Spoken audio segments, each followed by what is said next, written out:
Have you ever stopped to think that the story of Samuel in the Bible hides secrets most people simply ignore? That's right. What we're about to uncover could completely change the way you see this prophet and biblical leader.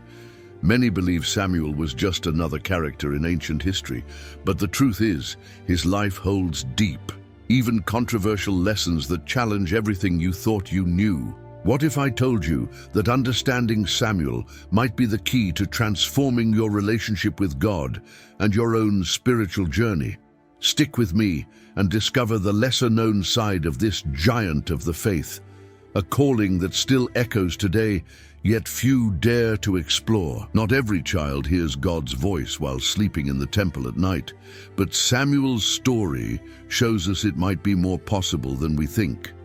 The boy, Samuel, was lying down when he heard his name called. And the curious part is, he thought it was just Eli. How many times does God speak to us and we think it's just a random thought? Young Samuel was learning the difference between any ordinary idea and the call of God. And notice, God didn't wait for Samuel to grow up before speaking to him. The calling came while he was still learning to listen. It's amazing to realize that spiritual sensitivity can be developed early on, even in a broken environment like Eli's temple. Samuel wasn't born hearing God clearly. He learned with humility through trial and error. That gives us a practical takeaway. Parents and spiritual leaders must teach children how to recognize God's voice through example and patience. A good place to start is with bedtime devotionals or prayers like, "Jesus, what do you want to show me today?" These are seeds that bloom, just like Samuel's. Faith, when nurtured early, raises tomorrow's biblical leaders. And let's be clear, God's call isn't always a thunder from heaven. Sometimes it's just a peace in the heart, a word that keeps repeating, or a quiet discomfort that won't go away. Samuel only recognized it because he was willing to respond, "Speak, Lord, for your servant is listening." How often do we hear but don't truly listen? That's why Samuel's story is so powerful. It teaches us that hearing God is a process, not magic. And if Samuel learned as a child, what's stopping us from starting now? Even when the environment isn't ideal, like the temple in those days, God still calls and prepares something greater than we can imagine.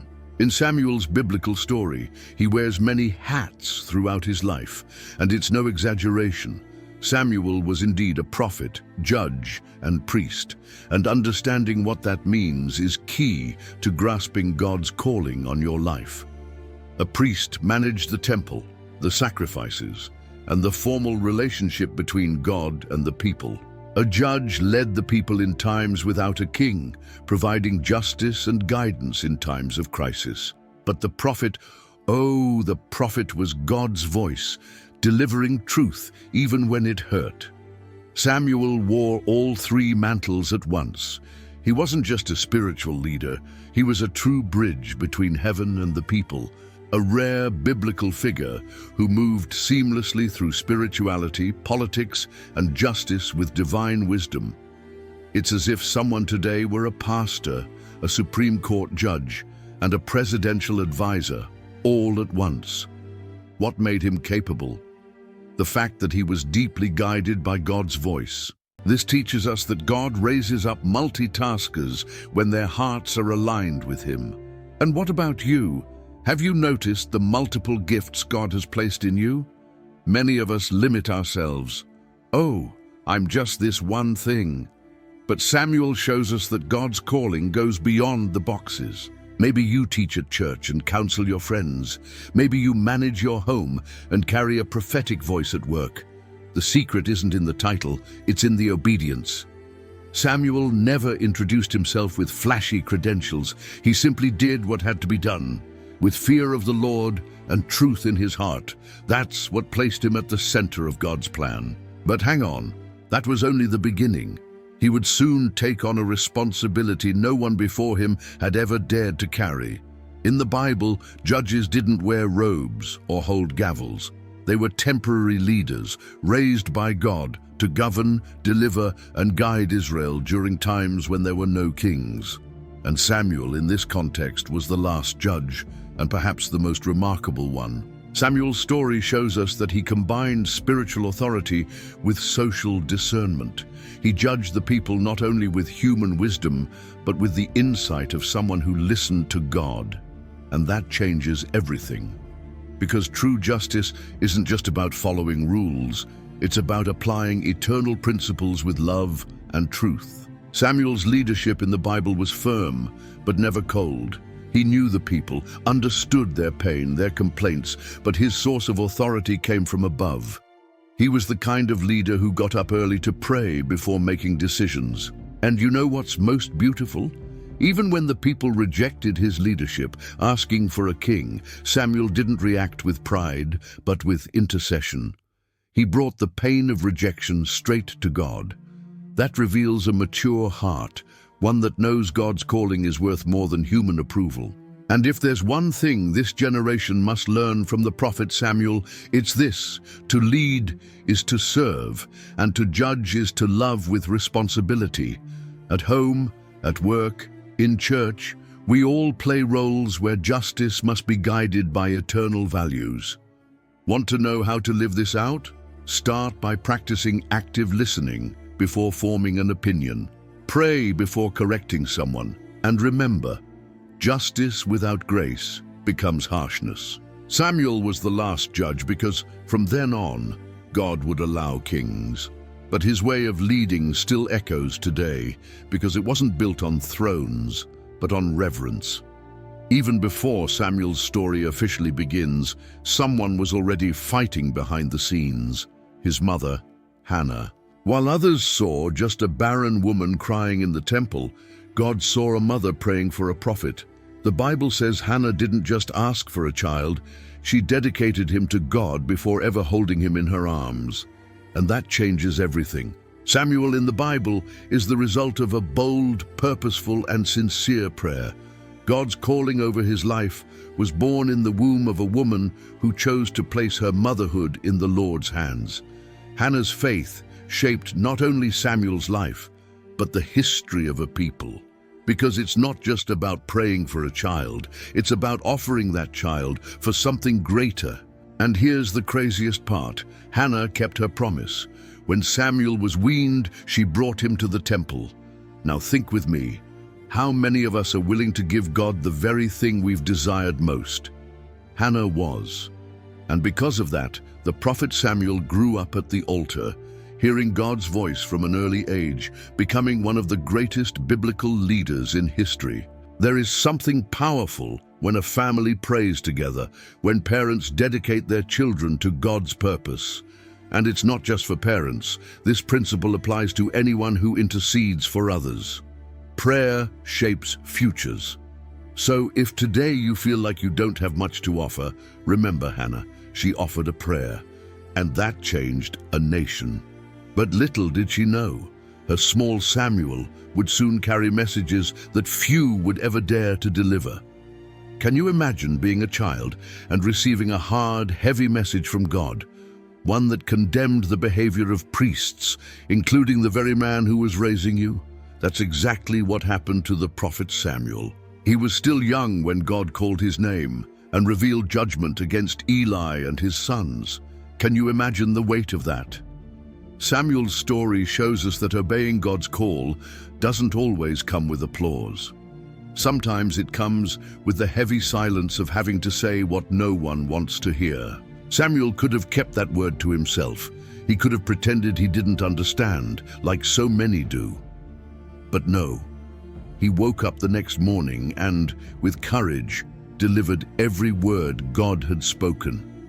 That reveals a spiritual maturity that isn't tied to age. You know that tough conversation you've been avoiding? That correction you know needs to happen, but you're afraid it'll cause discomfort. Samuel faced that kind of moment early in life, and did so with dignity. Because truth, when it comes from God, must be spoken with love and firmness. This part of Samuel's journey reminds us that being a leader, a messenger, or even a true friend requires courage. Sometimes you'll have to lovingly confront someone who's going off track. And yes, it'll be uncomfortable, but it will also be necessary.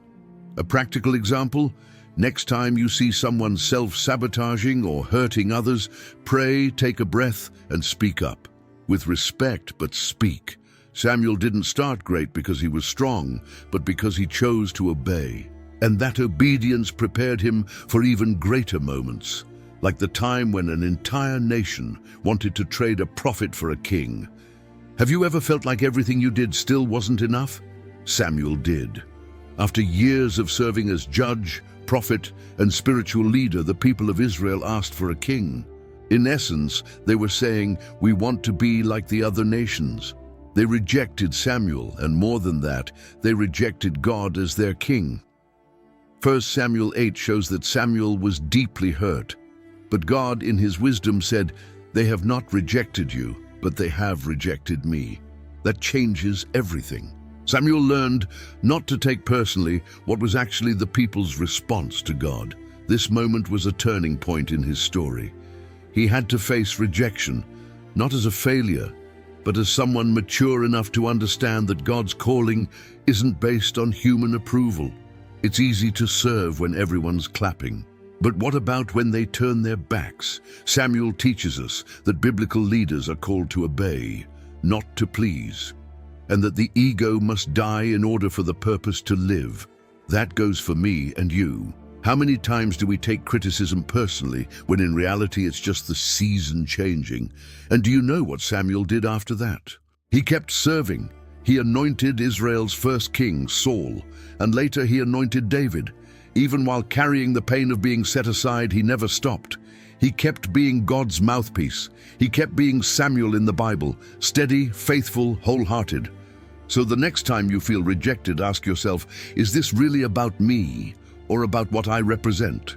And don't forget, God's response always points us forward, even to the moment when Samuel would become the counselor of the very kings the people asked for. Samuel didn't just anoint Saul and David, he became their spiritual and political mentor, showing us how biblical leadership requires both preparation and ongoing guidance. He didn't place a crown and disappear. He remained present, guiding and correcting even when the kings failed. This shows us the value of true mentorship. A real leader raises up other leaders and does so with patience and wisdom. Samuel was a bridge between heaven and earth, between God and the king, helping them understand their place in the divine plan. Mentorship, like Samuel's, goes far beyond teaching techniques or giving instructions. It's about shaping the heart and mind, forming character. How many times have you needed someone to listen, to advise you, and to lovingly hold you accountable? That's the legacy of the prophet Samuel. He was the kind of leader who never settled for good enough. He pursued excellence in obedience and faithfulness to God's calling. Samuel's story invites us to be good mentors and good mentees, to learn from those with experience and also to help others grow. In both personal and professional life, having a Samuel guiding you makes all the difference. And the most beautiful part? Samuel did it all guided by God's voice, showing us that leadership is a gift, but also a sacred responsibility. A responsibility that prepared him for the challenges still to come, like the moment he would lead the people through times of war. When fear takes over, leadership must be firm, wise, and inspiring. And Samuel knew exactly how to act. The Philistines were a powerful and terrifying enemy, and the people of Israel felt cornered. But Samuel did not allow fear to dominate the nation. He called them to repent, pray, and seek God with sincerity. Biblical leaders like Samuel show us that the greatest strength doesn't lie in armies, but in faith and courage. It's a powerful reminder for our daily lives. In times of crisis, faith must be our shield, and prayer our sword. Imagine the scene: a fearful, perhaps discouraged people, yet a prophet stands before them speaking with authority and encouraging trust in the divine plan. Samuel taught that even in the midst of war, it is essential to stay connected to God, seeking His guidance for every step. This challenges us not to act impulsively in times of trouble, but to stay calm and seek clarity, whether in major life decisions or everyday struggles. In practice, this could mean taking time to meditate, pray, or seek spiritual counsel before moving forward. Moreover, Samuel led by example, demonstrating integrity and unshakable faith, even when the situation was critical. His attitude inspired confidence and brought the people together. Today, in times of crisis, whether at work, in family life, or mental health, we can learn from him how to be a light and a source of stability.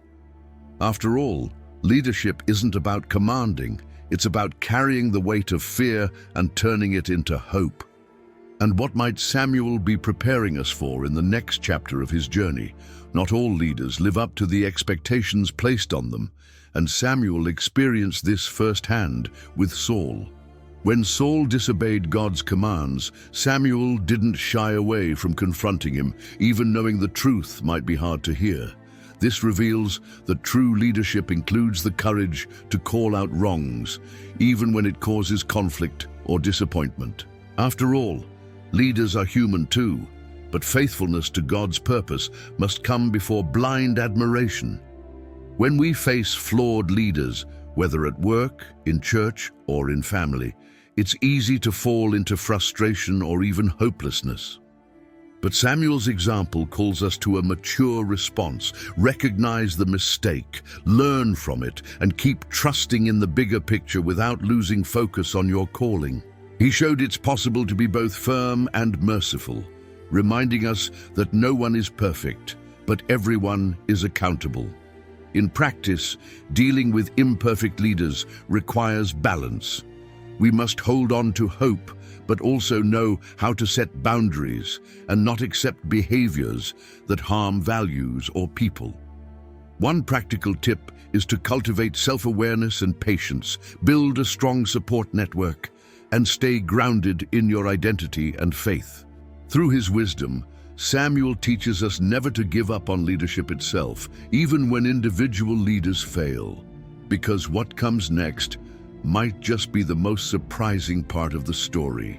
Samuel wasn't just a remarkable leader, he was also a father, but his sons didn't walk the same path. Unlike their father, they strayed from his principles, using their position for personal gain. This shows us something important. Leadership isn't inherited. It must be earned and lived with integrity. The story of Samuel reminds us that legacy isn't only what we leave behind, it's what we inspire in those closest to us. When we think of biblical leaders, Samuel's journey is a clear warning about the importance of raising up true leaders. People who don't just hold titles, but who live their calling with ethics and commitment. Sadly, Samuel's sons did not follow that path, and this caused unrest among the people. For anyone wanting to lead today, the invitation is clear. Invest in character and example, because authority without a solid foundation is easily lost, and the damage can ripple through an entire community. In our own lives, we can apply this by recognizing that not every natural successor is fit to lead. We must learn to value those who show true commitment, not just family ties or impressive titles. That way, we're better equipped to face challenges and ensure that leadership, whether spiritual or professional, remains legitimate and trustworthy. Curious to know how Samuel grew spiritually in the midst of such a complicated environment? That's something we'll explore in the next topic. He didn't let the lack of faith or dishonest behavior around him contaminate his heart. Quite the opposite. He cultivated a deep intimacy with God from an early age. That reminds us, the environment may influence us, but it doesn't determine our destiny. The choice to remain firm in purpose is ours, and Samuel is living proof. Imagine how difficult it must have been to grow emotionally and spiritually in a place where leadership, instead of guiding with justice, was lost in corrupt practices. Yet Samuel found strength and refuge in prayer and in listening closely to God's voice. For anyone today facing toxic environments or negative people, here's a practical insight. Strengthen your faith through intentional practices, reading the Bible, meditating, talking openly with spiritual mentors, and taking quiet moments to hear God's voice, just like Samuel did. This kind of growth isn't automatic or easy, but it is vital for anyone who wants to lead with integrity. Samuel shows that even in the hardest environments, personal transformation happens when there is commitment, faith, and discipline. And the best part? His story sets the stage for why he became such a strong and respected leader. Want to know how this strength shaped his view of obedience and sacrifice? Let's move to the next topic. Samuel in the Bible was clear and bold in teaching that true obedience to God is worth more than any outward sacrifice. In this story, Saul chose not to fully obey God's instructions, thinking he could make up for it by offering a sacrifice. Samuel confronted him, saying that God values a willing heart far more than empty rituals. This is a powerful reminder. Acting in faith and fulfilling God's commands sincerely is far more meaningful than pretending to be religious. It's highly relevant today. How many times do we make sacrifices or grand gestures to appear spiritual, while ignoring what God is really asking of us? It's like in work or relationships, going through the motions means nothing without true commitment. If you say you're going to change a habit, it's not enough to speak it. You need to take real steps toward transformation, with consistency and discipline. Samuel's lesson challenges us to ask, what's the quality of our obedience? Are we aligned with God's call or just doing what's convenient? Because true obedience goes deeper than appearances, and this posture is key for anyone who wants to lead with credibility and spiritual integrity. And speaking of leadership, have you ever thought about how the fear of the Lord shaped Samuel and the people in his time? That's what we'll explore in the next topic. Samuel wasn't just a prophet or spiritual leader. He was someone who knew how to use powerful signs to reveal God's presence. When he called down thunder in a decisive moment, the people understood this was no natural event. It was a divine manifestation. That thunderstorm served as a visible reminder. Samuel's leadership wasn't based on human fear, but on deep reverence for God, which stirred genuine respect and discipline. This fear of the Lord, different from ordinary fear, is the foundation of every effective and respectable leader. Even today, leaders who inspire trust and commitment are those who walk in integrity, transparency, and strong moral values. Think about it. At work, at home, or in your community, leaders with clear principles bring security and motivation to others.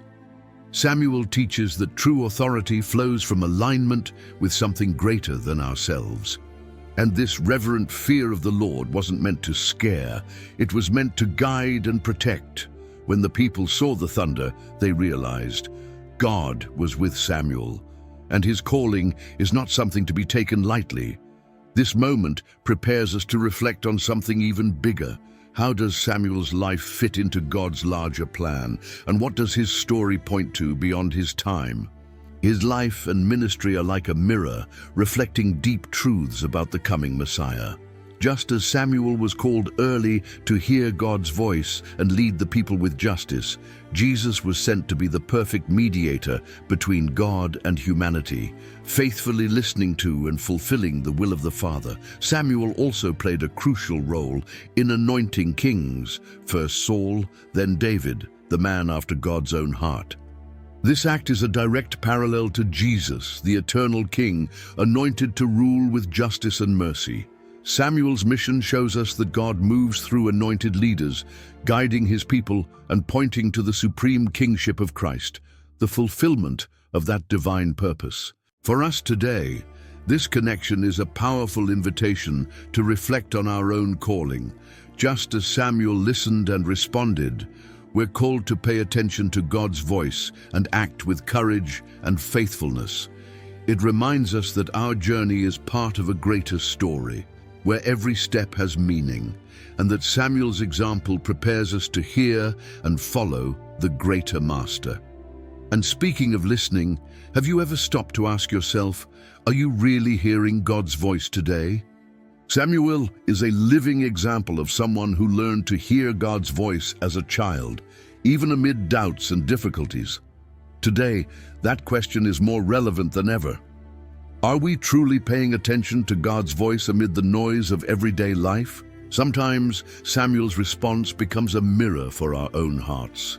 His patience, humility, and spiritual sensitivity teach us that recognizing God's call often requires intentionality and discipline. Every phase of Samuel's life, from his early days in the temple to his time as judge, prophet, and leader, offers us a clear lesson. Staying aligned with God is a daily practice, one that involves prayer, courage, and discipline. A practical starting point: try setting aside just a few minutes each day for quiet meditation, Bible reading, or writing in a prayer journal to reflect on what you sense God is speaking. So here's the invitation. Which season of Samuel's life feels closest to yours right now? Is it the initial calling, the challenge of confronting hard truths, the weight of leadership and decision-making? Taking time to reflect on this can truly transform how you live and grow spiritually, keeping your heart open to God's next direction for your life.